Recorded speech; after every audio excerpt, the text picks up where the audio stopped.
This is the Impressions Exchange Podcast. Where all topics impacting the graphic imaging and printing industry are addressed via in-depth news coverage, analysis, and timely interviews. Hi, I'm Denise Gustavson, Editorial Director for Printing United Alliance, and the guest host for the special Printing Impressions podcast series in celebration of Women's History Month, highlighting the women in the printing industry. During this series, I'll have the opportunity to talk with women from all segments of the industry about their experiences and their journey as a woman in the printing industry. So today it's my pleasure to welcome Jenny Harris. She's Executive Vice President of Phase 3, which is based in Atlanta, Georgia. So Jenny, welcome. Good morning. Good morning. So I guess just to kind of get us started, can you tell me a little bit about the work that you do?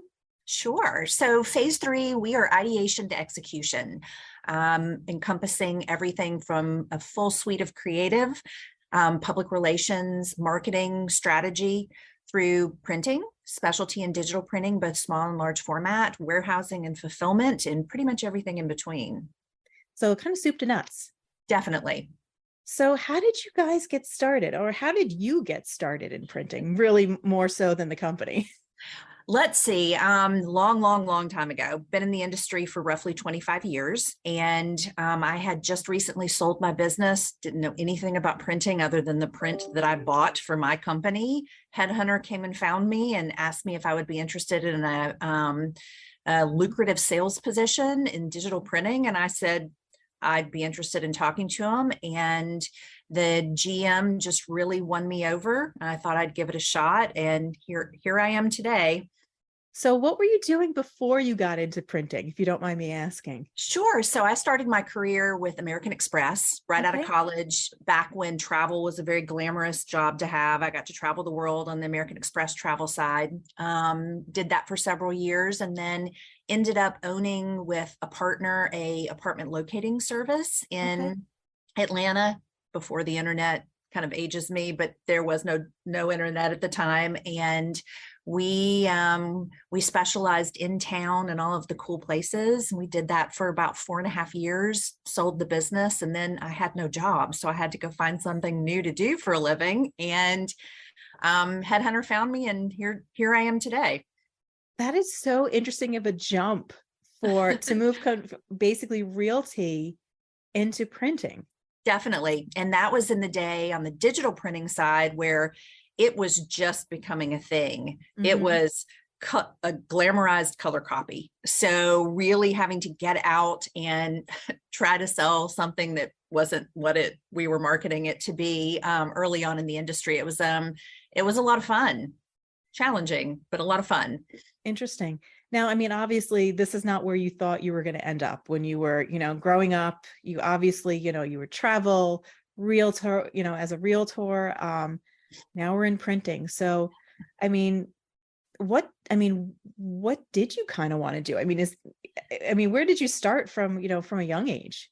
I think from a young age, my mother was an entrepreneur. My father was a professor and my mother was an entrepreneur. And I watched my mom build a business and just work her tail off. And I knew that I wanted to do something big like my mom.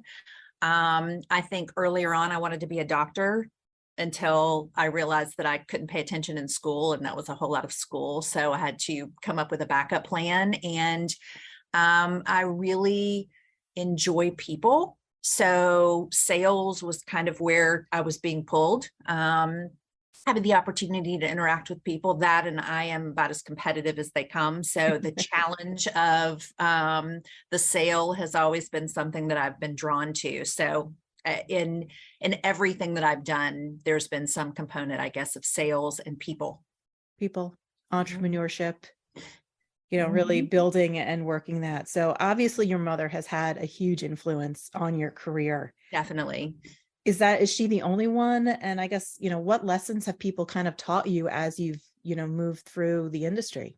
Oh my goodness. I've had the opportunity to work with so many amazing people that taught me about leadership. They taught me about business. They taught me that, there's there's always a way around a challenge, through it, over it, around it. And, don't stop until you're ready to stop. So lots of people have had the opportunity to learn, and be inspired by, learn from and be inspired by. Now, you talk the, challenges over, under, through. In some cases, you just kind of have to manage and go through. But as a woman, especially in printing, which tends to be very, very much male dominated, which it's changing, which is really, really good. Because I've been talking, with a lot of women. But my question is, what has that been a barrier for you in your career, especially in printing, being a woman? I think that it could be a barrier in any industry that you try to work in. Yes, this industry specifically earlier on was very male dominated, and I think that the ability to multitask and nurture and combine that with a drive has given me I guess the will to go around it, over it, through it, whatever needed to get done, to not pay much attention to it, do my best not to pay any attention to it. Yeah. And for you, you have a strong personality. So in some ways, that's a benefit to you, but not all women are built that way. So I think it makes it a little bit more difficult for others. Definitely would agree. I think that women face the critique of, if you are a strong personality and you're strong-willed and you're driven, there's different descriptors used for us that aren't necessarily used for men. And me personally, I've tried not to get too hung up on that. I try very hard to be empathetic, but not emotional, which for me personally, I think that has helped. While I do consider myself to be a very emotional person, I take a pause and try to state the facts and state them in I'm not asking a question, I'm stating the facts, and here's how we're going to roll. Yeah. Which has worked for me. But I do agree with you. Not everyone has the personality that I have. So I think each of us has different challenges being a woman in the workplace. Yeah. Even being able just to, because we women tend to be a little bit more emotional, to be able to take the breath or take a step back before we kind of move forward and deal with something. I think that's something everybody, male, female, anybody can learn from. Because sometimes I think we tend to go for a lot of knee-jerk reactions. But again, that's some way that I guess all of us can grow and really start thinking about, how we do react, because we have control over that. Definitely. That is one of the things we can't control what happens, but we can control how we react to it. Mm-hmm. Now, for you, as a woman, a lot of women in the industry have had to juggle having a career, having a family, maybe kids. Is that something that you were dealing with or struggling with as well? I am the queen of juggling. Early in my career, I was a single mother.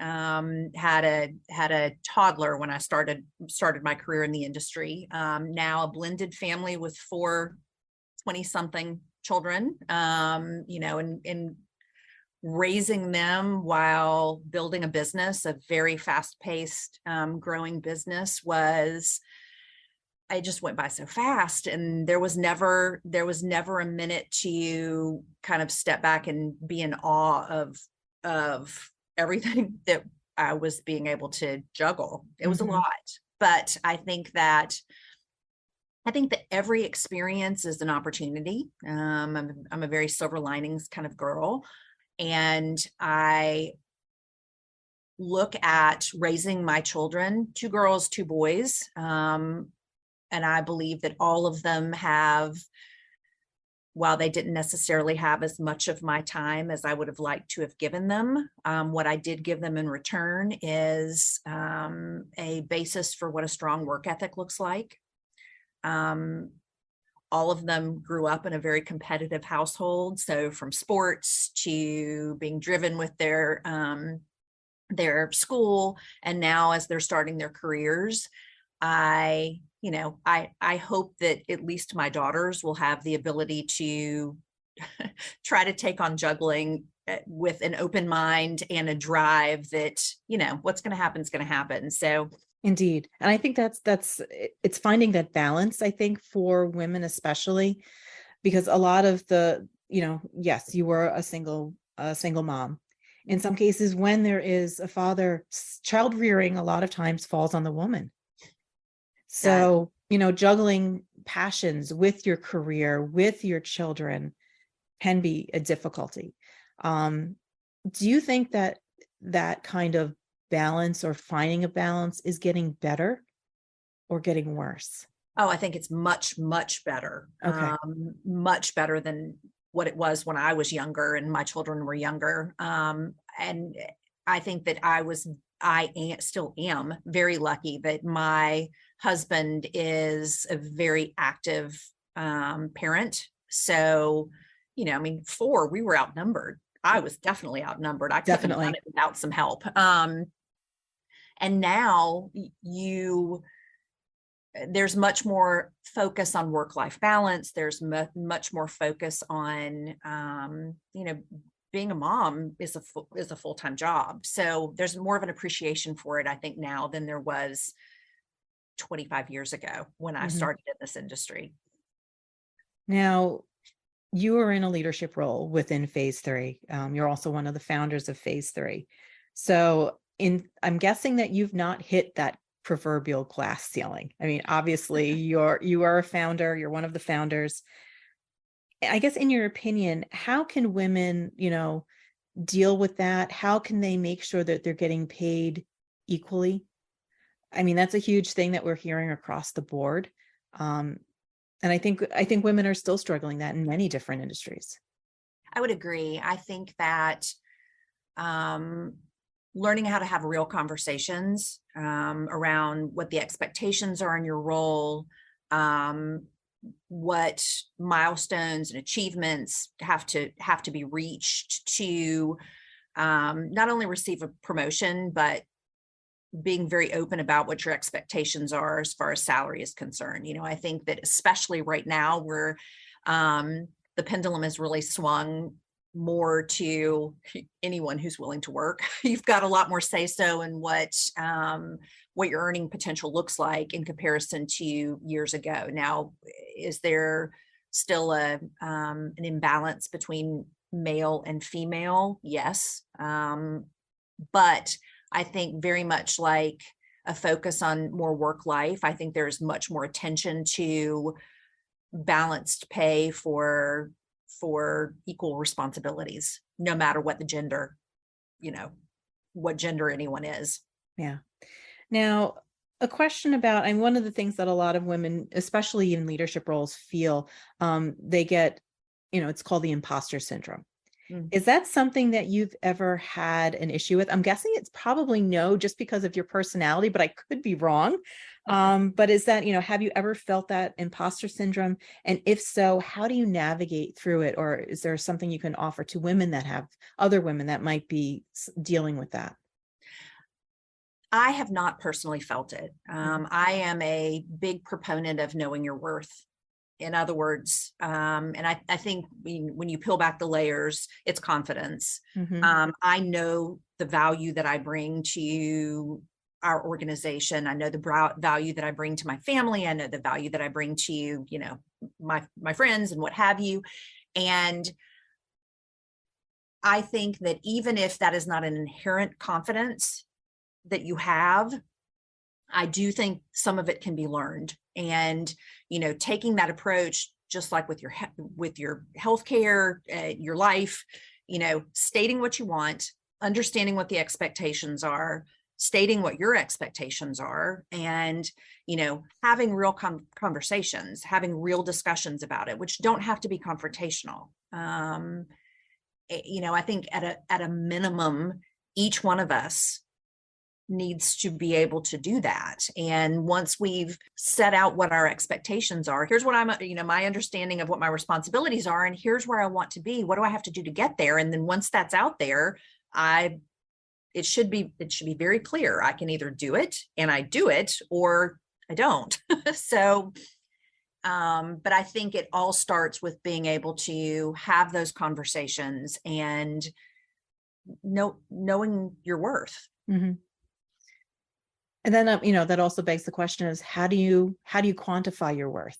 I think that that's a great question. I think the first person that each one of us has to answer to is ourselves. Mm-hmm. In other words, if you can get up every day and look yourself in the mirror and say to yourself, I know I'm doing a good job. I know I'm getting after it as far as work is concerned. I know we're having this, me and me are having this conversation that I am really working towards everything that I need to do to get where I want to be. I think it starts there. And if you're doing that, that not worrying about what you can control, but those are the things that you can control. Mm-hmm. And I think beyond that, if you have found yourself in an environment that does not appreciate the value that you bring to that organization, I encourage you to find an organization that does value your worth, because there are a lot of them out there. There are Mm-hmm. a lot of platforms that and organizations that value the employee and are a platform for growth. So I think if you're not in the environment, the right spot, change your seat, change your view, go find the right spot for you. Yeah. You're not a tree, you can move. That's right. Right. So, yeah. Now you're in a leadership position. So I guess my question to you is, how important is it to have women in those positions, like as a founder, as an EVP, especially in the printing industry, which, as we said, is still very much male dominated? How important is it to have women in those top positions? I think that I try, and we as an organization try to find the right person for the role. Mm-hmm. Whoever that person is. And what we have found, especially with what we do, that some of the innate characteristics that women have, the ability to multitask, the nurturing characteristic is something that works well in our industry. There's a lot of details. It's very fast paced. You're juggling a lot of things at one time, and not just the desire to succeed, but the desire to make it all okay, to make Mm-hmm. everything work out the way that it should. We find a lot of times that women do better in those positions, and call it what you want. If it's because we're multitasking the family and the job and, raising our kids and going to the grocery store and doing all of the things that life requires. So when you look throughout our organization, in comparison to others out there, even in our industry, we have a lot of women in leadership. And it is because those women were the right fit for the position. When I look at our executive leadership team, I'm your girl. It's just me. I'm the executive leadership team, but I think that we're very lucky that all of our owners and senior leadership really appreciate the employee for the employee, and not, just what they bring to our organization. And I guess also, you as you mentioned, you're the only one at the top. Is your opinion equally weighted compared to the men? I think so. Okay. I think that, I've had the opportunity to work with these gentlemen for a long time. Mm-hmm. And I believe that myself, along with everyone else on the leadership team, we've earned each other's respect. Haven't demand, of course I do demand respect, but we've earned each other's respect. So I think that all of us have an equally weighted voice. And I think that each of us at times have a different perspective that we can bring to the group and to the organization. And, you know, if it's about being a female, you know, they're all looking to me to answer that question. Yeah, I doubt that they can answer that question very not usually, factually. or at least not correctly. Yeah, definitely not. But that's good. I mean, that's something, and it's to get those different perspectives, I think is really important for any organization, because I mean, a lot of them, you know, a lot of print shops, they might just have a CEO, they might have some senior management that they lean on, but whether or not they listen to those perspectives is the other question. But the fact that you all have the respect of each other and you value all the different perspectives, I think makes for a much stronger company too. Agree. I definitely agree. We all depend on each other. Our success depends on each other.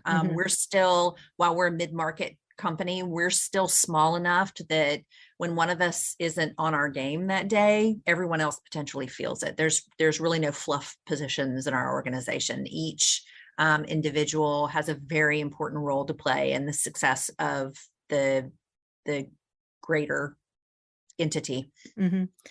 Everybody has to pull their own weight. I mean, That's like right. you said, you hire based on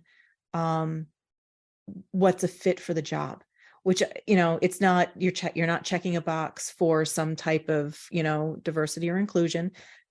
It's who fits for the job, which I think is more beneficial, because then you're going to get the best group and the best team for the company. Definitely. So I guess one question I have about just women who are looking to be leaders within the print industry, what do you think is some of the most dangerous behaviors or traits that can derail somebody from taking a leadership position, from a woman taking a leadership position? I think that, you know, I think first and foremost, where I was touching on earlier about knowing your worth, if you take the approach of you just feel like you have to prove yourself all the time and that everyone's challenging you, it comes across as defensive versus, you know, here is what I bring to my team, to the company, to my clients. I also think that it's very important to be consistent. You know, that emotional pendulum, like we talked about before, try not to lead with emotion. Easier said than done sometimes. It is, definitely. It definitely is. And that's when, you know, and for me, I've gotten better at it with practice, you know, practice every day. I tell my kids, your emotions take practice. I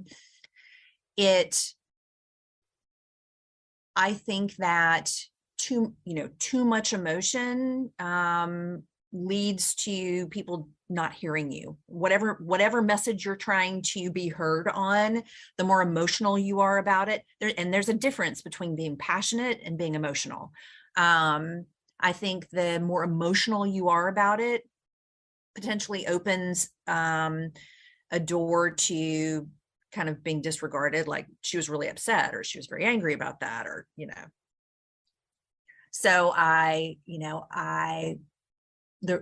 would give the advice to practice with your emotions, take a pause, you know, if something is really, really got you, that, you know, there's nothing wrong with stepping away for a few minutes, kind of getting yourself in check. I think that can be very dangerous.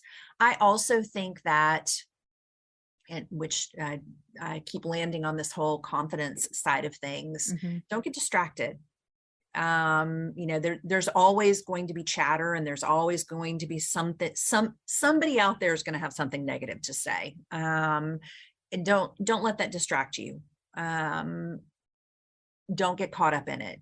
There's only so many hours in the day, and not a single one of them should be spent on that drama. Understandable. And honestly, everybody has an opinion about something. Always. I fall into So, that category too. I mean, I'm very opinionated as well, but which is fine. But the Mhm. thing is, I know some people are very worried about that. Mhm. And maybe, maybe women to a more extent as well. They tend to hear that chatter and, how does that impact their self-esteem? Or, oh, then like we said, there's those stereotypes that, oh, I'm being too aggressive, or some other unflattering things that can be Exactly. said about women. But if you compare that to a man that's doing the same thing, oh, he's a go-getter. I think all of us, just we need to stop that kind of thought as well, Mhm. as it's just not healthy or helpful, I think. I completely agree. And I think that if just generally speaking, when you look at women, we need to get better at lifting each other up rather than getting caught in that chatter and the Hmm. not, somebody can always find something ugly to say. It doesn't, Always. why, why, what good does that do Hmm. versus using it as an opportunity to coach someone or help lift them up or help, redirect them in the direction that they should be going in. That's much more productive. Yes, indeed. So, as we're kind of wrapping up, I guess my question is, what do you wish you could tell people about the printing industry and or your career path? Because you've had a unique career path, moving into printing. Oh my goodness. Well, I think for the printing side of it, that printing's dead. Print's not dead. Can still be a very sexy thing depending upon what it is that you're doing, and you start getting into fabrication and you can see how excited I get about it. Hmm. So great industry to be in, especially if you're like me, that creative, but I couldn't draw, like I can't do any of that. Stick figures, But more or less. no, I mean, mine aren't even good. This is a great outlet to be part of that creative, just being part of something big and fun like that. As far as my career path is concerned, I think that the one thing I would say would be don't be afraid of new challenges. Everything is an opportunity. I'm all about silver linings. So, if you have an interest as far as printing is concerned, but are like, it's a lot to learn, sure it is, but it's worth it. It's fun. It's really cool. It's fulfilling It is. in many ways. It is. If you like fast pace and you like going out into your everyday life and seeing things and experiencing things that you're part of making. Hmm. You walk into a restaurant, you go into a store, you go to an event, you travel to a different place, you go to a sporting event. You can be a part of all of that. You're helping create whatever that experience is through print. Yeah, and Cool. that's something that's so unique to our Mhm. industry. It is.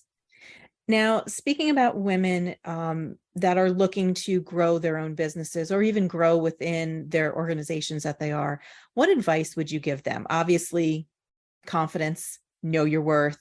I got those. Is there any other advice you would give to women that are either they're looking to go out maybe on their own, grow, start their own business, or even if they don't have that, maybe that's not their way, to grow within the organization they already are within? I think that I'm a proponent of setting goals and again having a real conversation with yourself. Business is hard.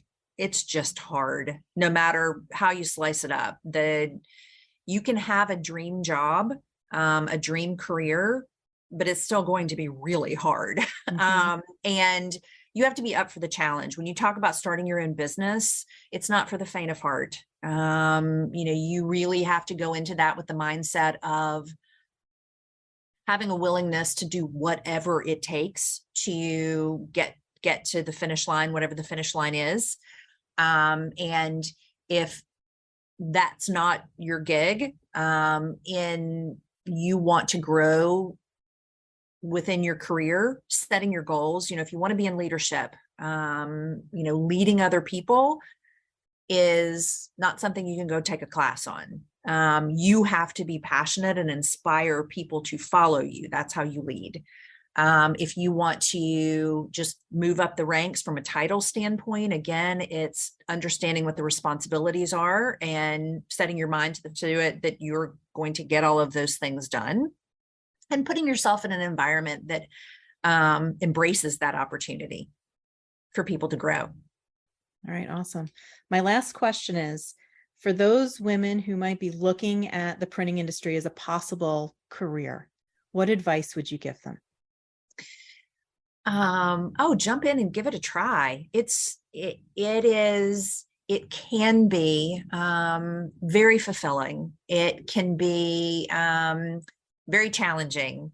It is an opportunity to learn something new and arguably work within any industry that's out there. I mean, you think about just about every single industry that exists has some element of print to it. So it's a great industry to be in. Awesome. Jenny, I so enjoyed chatting with you today. And thank you for taking the time to be part of our podcast as part of Women's History Month.